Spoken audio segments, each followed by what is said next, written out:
My name is Karla, and I consider myself my own version of an anime character. What I like about the anime figure is that the breasts are like sexualized and huge. I love large breasts. I have a boob fetish, as you would say. I feel like it's so empowering. Like, boobs are power. Like, they can get you anywhere in life. I love dressing up as anime characters. I love the style. When I walk down the street, I definitely do get a lot of negative attention, but I don't care. It doesn't censor me. Some people call me anime tits, and I love it. I started watching anime as a child, and at 17, I watched one of my favorite animes, and the main character had huge boobs, and she was a sexy female warrior, and she didn't care. She fought with a sword with her boobs out, and I was like, oh my God, I want to be that when I grow up. I was always a very shy child. I always was flat-chested, which is why surgery for me has been very empowering. I'm 24 years old and I've already had 4 breast augmentations. I've had my butt done. I've had 2 rounds of liposuction on my abdomen, rhinoplasty, fat transfer to my lips. I'm still not where I want to be. I had a breast complication and now my breasts look like they're 2 different people. So I have to fix it. But I want people to look at me and be like, oh, she's fake, you know? And I want to be like, hell yeah, I'm fake. Like, I don't care. I want to look that way.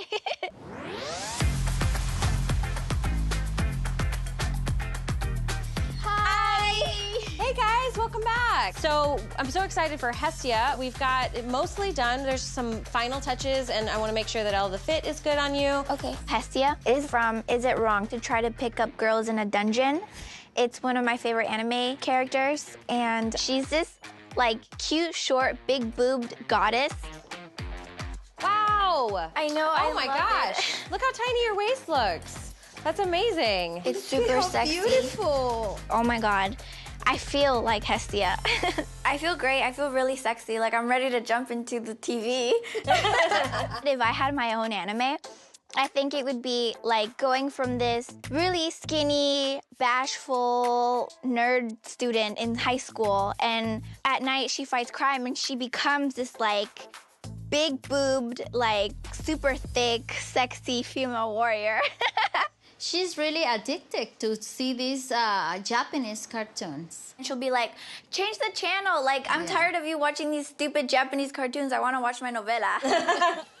Well, I think it looks amazing. We've got some minor adjustments. I know I'm going to take it in on the sides here for you, just so it's a little more open in the bust. Just remember when you're fixing it that this boob is a bit smaller. This one is 1,600 cc's and this one's 1,300 cc's. But I'm going to go see Dr. Nassif and Dr. Dubrow. Hopefully they can operate on me and make it bigger. No. Karla, she wanna be an anime character. And I worry about this situation because it's out of control. This is so big. It's huge. You already promised to me, and I am not agree with this. Yeah, I mean, I'll go smaller. I'm really trying to keep the peace with my mom, but I need to go bigger. And I'm going to go as far as I have to in order to get the vision that I have in my mind.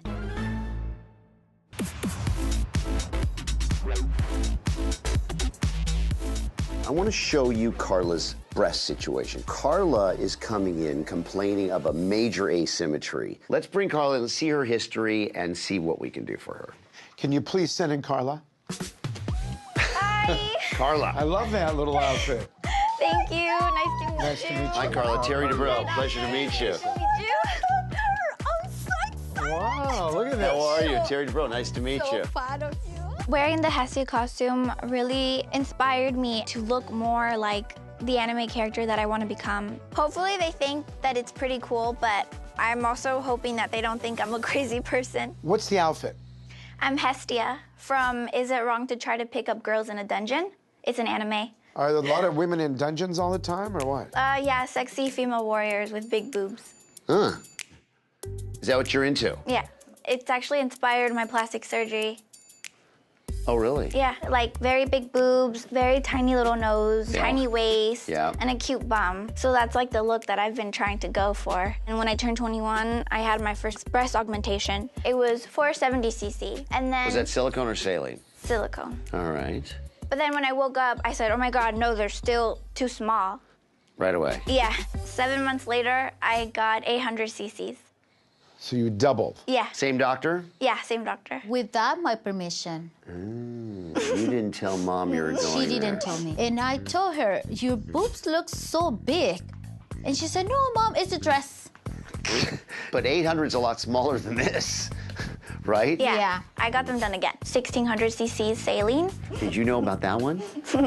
No, I was under my permission again. She basically had secret surgery. Do you live at home? Yeah, I live with my mom and my brother. How did you hide going? She told me I'm gonna hiking. So, So I So found it. then you come back home with these gigantic Yeah, breasts? but I was Yeah. wearing a big sweater. all right, so you went in to have the silicone 800s exchanged for 1600 saline. Yeah. Wow. 1 week later, I started to have fevers. Just a fever, no breast pain? No, so then I go to the ER, they ran some tests, and they told me that it was my right breast that was causing the problem, and that it was a staph infection. The plastic surgeon came, and he said, we're going to give you antibiotics and perform an emergency surgery to remove the implant. Right. And I said, are you going to put something in? And he says, yes, I'll try to put an implant in, but it has to be a bit smaller. What? What? It's been like about 2 months since I've been out of the hospital, and I feel fine. How long were you on antibiotics for? I'm still on them currently. You got very lucky. Very, very lucky. When you keep an implant in a patient who has an active breast implant infection, even when you wash it out, you're subjecting that patient to a recurrent infection, a systemic infection that can be life-threatening, a capsular contracture, exposure. That's not something I would ever do. What other plastic surgery procedures are you planning as part of this process? Now, be honest. I know Mom's here. I want to get my nose done. I want the bridge more curved and more refined from the tip. Like anime. Yeah. No, that's crazy.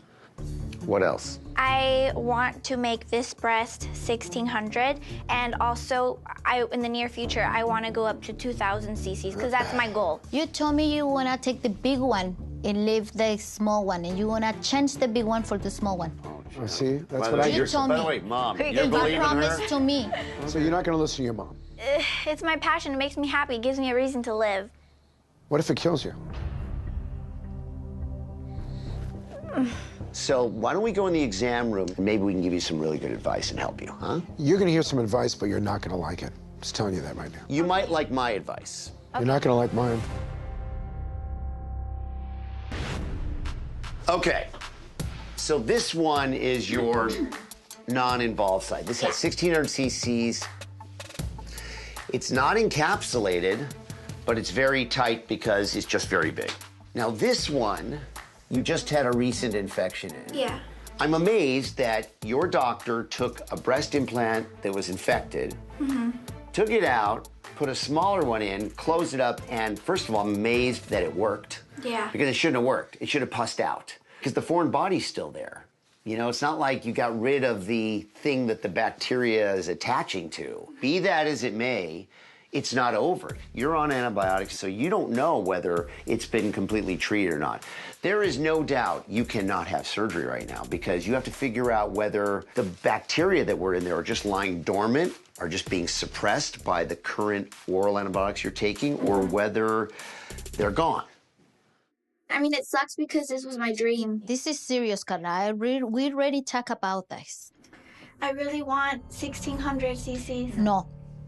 So let me just tell you my opinion. When I hear something like that, it upsets me. I have a brand new baby girl. If you were my daughter sitting here, and I'm kind of acting like that right now, because I imagine my little girl sitting here right now, I'd be going crazy.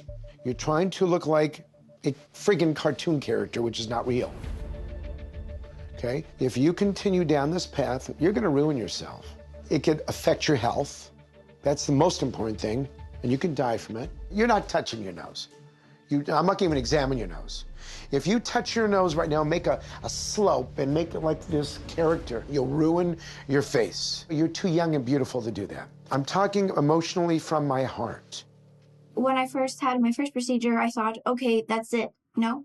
But then I wake up and I realize, no, I think I need a bit more. And then I think in my head, I'm going to be so happy. I'm going to feel 100 times better. And then I do, and then that kind of feeling goes away, and then I feel ugly again. That's called addiction.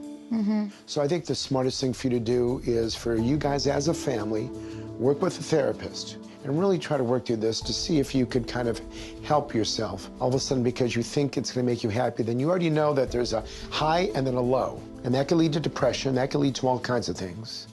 So you've got to get some help. Promise me you won't do anything with Lisa without telling your mom Yes, first. I promise. I think that's fair. Yeah. I think that the advice that Dr. Nassif and Dr. Dubrow gave me, they made a lot of good points. And I'm really hoping that if I continue to have surgery, that it really doesn't ruin my relationship with my mom. But I have a lot to work on.